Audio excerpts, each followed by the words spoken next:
전 또 한 가지 얘기하고 싶은 것은 사실은 조선일보가 사설이나 이런 식의 몇 차례 통해서 이 사주에 관련된 문제를 조선일보의 보도의 힘으로 풀려고 했던 그런 시도들이 여러 번 있었다고 생각을 합니다.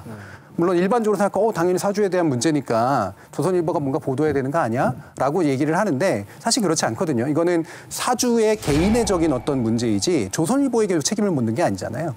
KBS 사장이 만약에 개인적인 일을 저질렀는데 KBS가 KBS 그렇죠.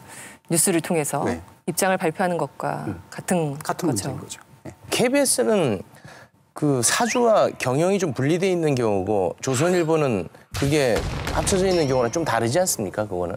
그러니까 그 부분도 되게 중요한 지적이신데요. 네. 언론사에는 뭐가 중요하냐면 경영이 다시 분리가 돼야 돼요. 무슨 말이냐면 재정적인 어떤 운영을 하는 쪽과 편집, 내용적 생산을 하는 쪽이 다시 한번 분리가 일어나야 됩니다.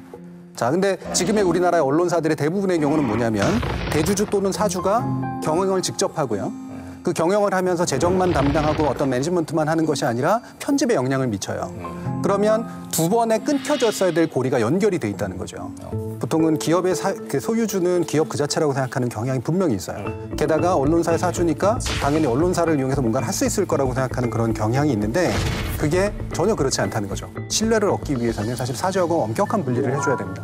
그런 거를 맡기지만 말고 법제화할 수는 없습니까? 소유주가 있어서 반드시 나쁜 건 아니에요.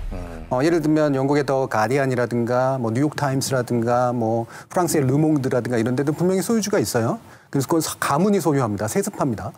예. 근데 이 소유주들의 특징이 뭐냐면요.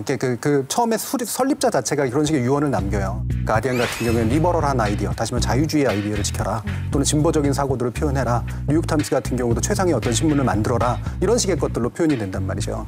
그럼 이 소유주의 역할은 뭐냐면 보호하고 옹호해주는 역할이에요. 우리 신문사가 독립적인 목소리를 가질 수 있도록 말 그대로 스폰서를 해주겠다 이런 거죠. 그럼 굉장히 멋있는 케이스잖아요. 이것까지 바라지는 않은데 바랄 수 없어요. 바라지는 않으나 네. 사실은 소유주가 반드시 나쁜 것만은 아니다. 하지만 그것이 좋게 되려면 실제로 엄격하게 소유와 기타의 내용적 문제들을 분리할 줄 아는 그런 개명된 사주들이 필요하다. 네.